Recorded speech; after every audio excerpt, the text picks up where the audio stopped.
It's that time of year again. It's Halloween and I love dressing up for our church costume party. I needed to come up with a costume for Jinu, one of the demons in the global phenomenon K-pop demon hunters. The demon I wanted to be was Jinu, and I wanted to be his idol form, which basically means I needed a typical Korean gat hat. Actually, it was slightly stylized to be in the movie, so I needed to come up with a hat, and then the gat hat has this cool necklace type thing that helps hold it on, and I wanted it to look like the reference photo that you see here. So with less than 2 hours, I needed a very quick way to be able to make this costume because I knew when I landed in the US, total time to make the costume when I got back would be less than 2 hours. Fortunately, I was able to find a pattern from a guy who did an awesome YouTube video on making a gat hat, and you'll find that in the description.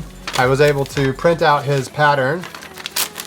I think it was $6 or $7, and printed out these three things. You can grab some typical craft EVA foam, drop it down. He outlined it with a white pen. I like to use this Elmer's Crap-On glue. You just spray it on, stick it to the pattern. Because he had the pattern ready and the pattern worked so well, it's pretty quick. I used contact cement and pieced the hat together. Step one, complete. Normally I take quite a while and make it look super nice, but I had very limited time, maybe 40 minutes, I don't know. But I pieced it together and I think it looks pretty awesome for this hat. And then the one piece that you need to really know is how to dome it, how to shape it.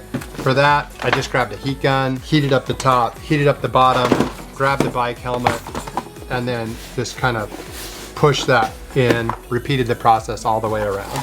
So I've got a hat, great, but to really make it look like Jinu from K-pop Demon Hunters, I needed the necklace. That's where things got tricky. I was easily able to find some beads, the big ones, the medium-sized, and the small ones. What I couldn't find were the spacer rods. And the spacer rods were critical to the look. And I noticed a lot of people seem to have that same trouble because I pulled up a bunch of people's attempts at making the costume, and they all had different patterns, and it just wasn't the Jinu pattern that I had seen in the movies. I thought, how am I gonna solve this problem? And I remembered, I have a 3D printer. I can make my own spacer beads. I had less than 2 hours total to make the costume and the beads, so how was I going to spend time 3D printing once I hit the ground? And that's when I realized, no problem, I can print from the UK. So I was in my hotel room, I pulled up Fusion 360. It was a really basic part. I essentially 2 concentric circles. I extruded it, filleted the top and the bottom, sent it to Bamboo Studio and hit print from the UK, and then my workshop in America turned on and started printing. Awesome. I rushed over to the party with my hat in pieces with the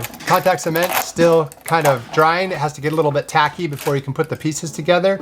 So I threw that in the back, grabbed some thread and started threading the beads on. The pattern really came together nicely. As you can see here, it follows the exact same pattern that he has: large, rod, medium, small, medium, and then repeat that 3 times until you go to another large one. So just like his in the movie, he's got 5 of those segments, and there you go. I had a Jinu style hat, pushed the hat pieces together, popped it on with the rest of my costume, and walked around and had a good time with everyone else. Hopefully your Halloween costume's coming together with a little less stress. Have a happy Halloween.